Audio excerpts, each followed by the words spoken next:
J'étais tout à l'heure rencontré le fiscaliste avec qui nous travaillons et qui encadre nos clients. Et pendant que je l'attendais dans son bureau, je m'entretenais comme ça avec l'un de ses employés et qui me disait « Mais Cédric, je ne compte pas vraiment investir dans l'immobilier. Je gagne déjà de l'argent qui me permet de vivre, ça me permet de joindre les deux bouts et j'ai pas besoin de gagner plus que ça me va ainsi. » Et acheter en disant d'ailleurs, l'argent ne fait pas le bonheur. Alors, c'est une thématique qui est très souvent revenue sur la table, donc qui est très souvent discutée. Est-ce que l'argent fait réellement le bonheur? Qu'est-ce que toi tu en penses? J'aimerais que tu me le dises en commentaire ce que tu en penses parce que c'est une thématique très intéressante, que je trouve très intéressante également. Parce qu'au quotidien, on va se battre pour gagner de l'argent. Mais au final, pourquoi cet argent-là? Pourquoi court-on toujours après l'argent? Est-ce que l'argent fait réellement le bonheur? Dis-moi ce que tu en penses en commentaire.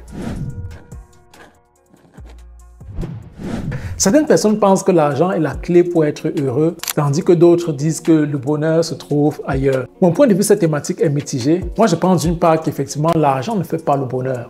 Parce que certes, tu peux avoir de l'argent, t'acheter des biens matériels, t'offrir un certain confort, mais tu ne pourras pas te combler des besoins émotionnels et voire même relationnels. Parce que oui, si tu as de l'argent, tu peux avoir les plus belles femmes du monde et les plus beaux garçons du monde si tu veux. Mais est-ce que ces femmes-là t'aiment vraiment au final? Est-ce que c'est pas ton argent qu'elles aiment? Donc, on se dit au final, est-ce qu'avec cet argent, on peut vraiment acheter l'amour? Est-ce qu'on peut vraiment acheter cette relation-là, cette amitié, cette vraie amitié avec de l'argent? Donc, c'est la question qu'il faut se poser aussi à ce niveau. Donc, vu cet angle-là, je pense qu'à ce niveau, l'argent ne pourra pas t'acheter cet amour-là, ce vrai amour-là, s'il faut le parler ou alors s'il faut le voir ainsi. D'autre part, je pense que l'argent contribue au bien-être. Cela te permet d'accéder aux meilleures conditions de vie, tels que le logement, la santé, l'éducation, les loisirs et bien d'autres choses. Sans argent, tu ne peux pas te permettre cela. Tu ne peux pas avoir un certain niveau de vie. Donc pour tout cela, tu as donc besoin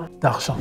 Conclusion, à mon avis, l'argent ne garantit pas forcément le bonheur, mais te permet d'avoir de meilleures conditions de vie. J'ai donc dit comme ça à cet employé avec qui je travaillais que certes, ce qu'il gagnait le permettait de joindre les deux bouts. Il n'avait pas de soucis, mais il devait penser au-delà. Parce que qu'en est-il par exemple de sa retraite? Je lui ai dit.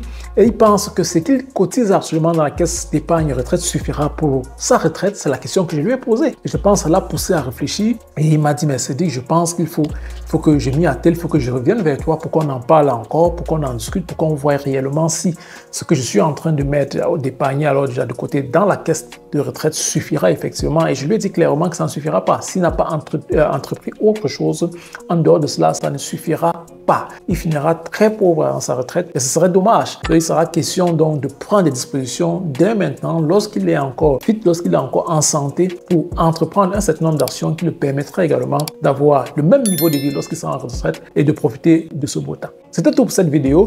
Dis-moi en commentaire ce que tu en penses. Est-ce que l'argent fait le bonheur? À très bientôt dans une prochaine vidéo.